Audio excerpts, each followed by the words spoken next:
Welcome to Commander Pop Culture, a place to gather magical information with some laughs, might I add.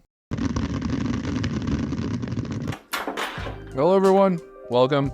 I know it's been a while since I've recorded a video and posted on the channel, but there's a reason for that, and I'll let you know here in a second when I decide on the hand. I think I'll keep it. I have a tap land source. I only have one land, but I have a soul ring and a signet, so we can make it work. Anyways, I haven't made a video in a while because last weekend when I normally upload content, I developed kidney stones. Your genitals are most likely dying. So I took the weekend off. If you've watched me in the past, I have an issue with sitting still, and I definitely could not sit still with kidney stones. We're against a Kambal profiteering mayor. This guy is about punishing people for making tokens against an Atraxa player. We all know what that does. And Yargle and Multani, which is a big 18/6 vanilla creature. Give that a little bit of evasion. I'm pretty sure that could one-shot some people. And I'm playing loot. The key to everything. I built this deck without any battles in it because most of the battles are not the greatest, and your opponents can help each other out by destroying the battles for you and give you a permanent that you probably already have. So I didn't play them at all. We need a forest. There's like two that are pretty close because I am playing on a budget. This deck, when I constructed it, was $100. I don't know what it's sitting at right now because it's been a couple of weeks since I did the deck construction. I wanted, if I was to play battles, I wanted something to make people sweat on both the front end and on the back end. So like people actually had to really think about making things flip over, but couldn't really do that on a budget, so I didn't really bother with it. And that leaves you with plenty of other permanents. That leaves you with enchantments, artifacts, planeswalkers, and creatures. You get a lot of sub-themes because you want to diversify your permanent types. It is a planeswalker theme deck. It's a lands matter deck because loot, exile stuff off the top of your library based on the number of permanent types you have in play. And I don't like to let things go to waste, so I shoehorned the land drop strategy. I am running a lot of lands. I think I'm running 39 in here. The Kaldheim enchantment wasn't bad. You could discard a land to do 2 damage to something. It's just, it also acts like a Valakut Awakening or the red enchantment that rips cards off the top of your library, gives you an impulse effect. I don't want to be discarding lands. I want to be playing them because I got a bunch of cards that have the word landfall typed on them, and I have a bunch of planeswalkers that give you payoffs for lands like Nissa. The other one is the Garuk that turns them all into worms. I ended up just not playing any at all, and that was like the top contender. And since I am playing on a budget, wheeling away your hand permanently, that can be a little risky, which is the battle's half of the Kaldheim one. Oh, we lost someone already. It's a relatively empty board. Maybe I play a planeswalker. I like that plan actually. And then I have a Deep Glow Scape to follow up. $100 in paper is very cheap on Moto. I built this deck and 3 other decks on here for a total of $40. You know, that's quite a sweet investment. $10 a piece to make a deck. Now, if I get another green source, I could play Nissa. Or if I get another land in general, I could play Teferi. Because the board is still relatively empty. I kind of want to get my Planeswalker package nice and wide for this Deep Glow Scape. Get some maximum value here. Ooh, that's pretty fun. Core Tapper puts a charge counter on Everflowing Chalice. And if I do find another land, I could untap my stuff with his -1 and play the Nissa and put a blocker out there. I'm humming quite nicely here. Walking Ballista. That's a little concerning. People don't play Walking Ballista fairly. If you're playing one half of the setup, you're playing both. How far is he away from doing the combo? He doesn't have 2 counters on it, so that's like our saving grace right here. If he had 2 counters, then I'd be more concerned about dealing with this. I don't have it quite yet. So close. Play my Faldorn. I have 2 blockers. All right, my Deep Glow is gonna be pretty big. I wonder if when we get to my turn and I drop the Deep Glow, if I make the other folks surrender or not, because that'd be pretty wild. I'll be really close to getting the emblem off with Teferi. Oh, okay. Well, I kept the 1 land hand too. I've drawn, 2 lands, and I think the Nissa wasn't in my opener. The power of a budget deck. He does have a lot of mana for Heliod, but because the Walking Ballista doesn't have 2 counters on it yet, I was comfortable with letting this go a little bit longer. Like if I wanted to, I could have went with Deep Glow and made a Kraken with Kiora and killed the Walking Ballista. That's what I could have done last turn. Lux Cannon's good. Prison in the Moon. Well, I want to uptick and maximize this Deep Glow to the best I can. Put Tatyova in my hand. We'll uptick here. So if he wants to prevent me from getting the ultimate here, yeah, it's perfect. Release the Kraken! He must have yields on.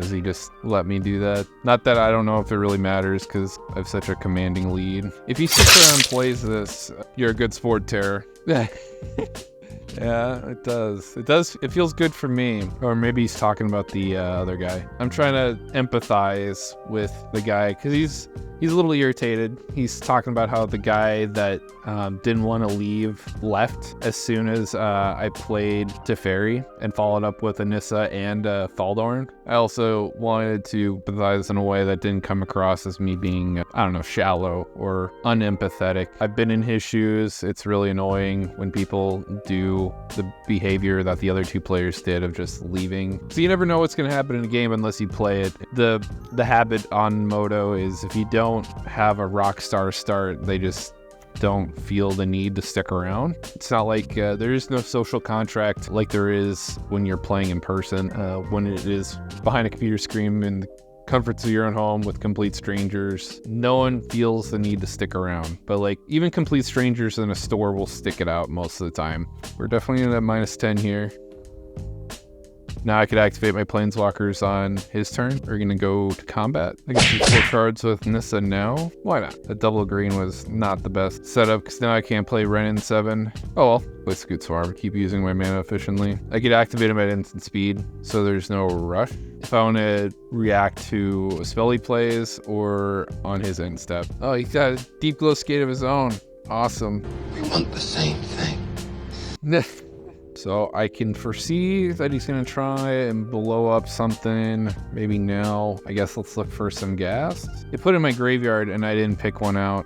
I thought I would get like a window. Could have got a Avengers Zendikar. This is what happens when you don't play Moto in a while. I'm used to like getting windows and picking things, but because the wording on Kiora is it ditches it to the graveyard, I should have been looking over here. I just expected, because I could only choose from the pool of cards that got milled. I can't pick from my entire graveyard. Imprison the Moon. This thing, I love Imprison the Moon for dealing with just commanders that are very resilient. It acts as a removable piece, but now I just all swing, and that's the end of the game. Unless he's got like an Aether Spouts, we'll just play it safe then and swing with these 2. He only block one of them. Only commit what's absolutely necessary, because if I overcommit and he blows me out with an Aether Spouts, because he could take off mana with Mana Bloom.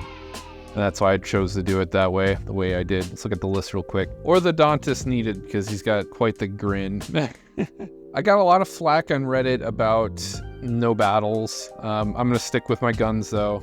Every argument that someone presented to me for playing them, I provided an argument against, and the against argument just outweighed the pro every single time. And I managed to upset a lot of people, but sometimes you have to go against the grain and I guess not be swayed by popular opinion. I think this is a quite fine list for its budget restraints between this game and the last game I played. The last game I played with my buddy, it was a little weird due to people surrendering, kind of like what you saw where I had a commanding lead again, and if the other players had stuck around and helped out with my friend and trying to beat me, they might have been able to undo all my work. But they left and it increased my odds of winning dramatically. What is best in life? To crush your enemies, see them driven before you, and to hear the lamentation of their women. And that's what happens when you leave as an opponent, is you take away chances for people to make a comeback. So I don't recommend doing it. You say you're in 3rd or 4th position, like you're the weakest players at the table. You get the luxury of lying in the weeds, and the person that should take the biggest beating of the person that's in 2nd place, because they're trying to widen the gap in terms of position, meaning the third and fourth players will get away with a lot more, and a power dynamic will shift where the person in second place will fall to third or fourth and the other two will rise. And there's only so many cards that the person in first place, that's the arch enemy, can see. Unless their deck is about seeing a bunch of cards, then there's nothing they can do. But for the most part, the person in first can only fill their tank up so many times before they're just out of answers or out of ways to run away with the game. There's always a chance for you to make a comeback, and I make plenty of comebacks on the channel.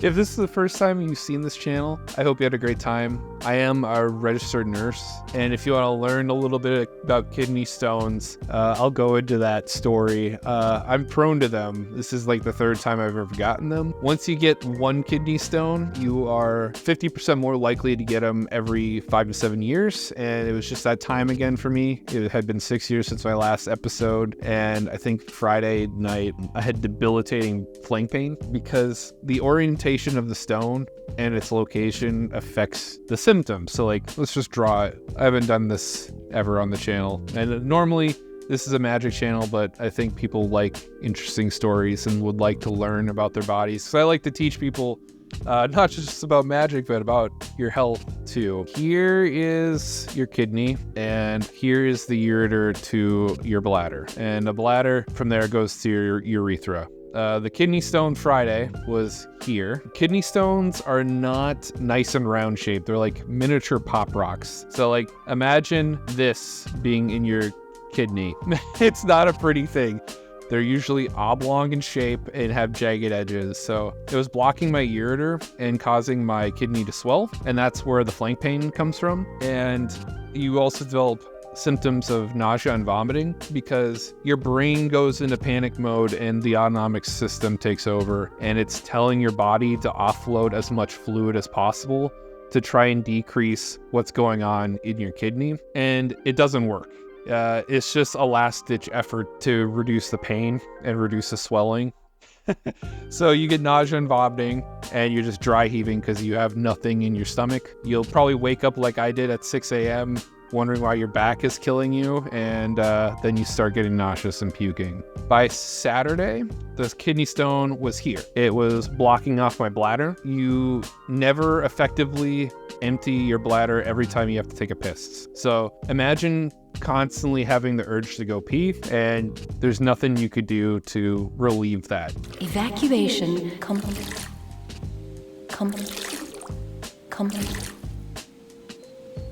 Because the stone was small enough for me to pass, they just gave me a medication to dilate my ureter and my urethra, these tubes, and that's so the stone can make it past whatever obstruction and move nicely. But I'm only allowed to take that once a day. It's a slow moving process. By Sunday, we get to the real fun part. Pain on Friday was like a 10 out of 10. It's the worst thing I've ever experienced personally, never experienced anything worse. And then by Sunday, we're here.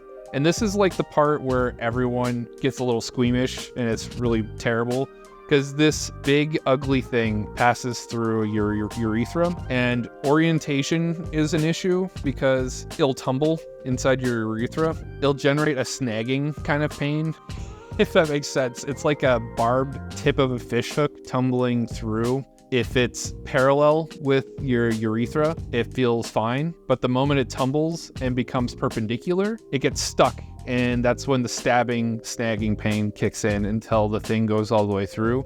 Like a jack in the box!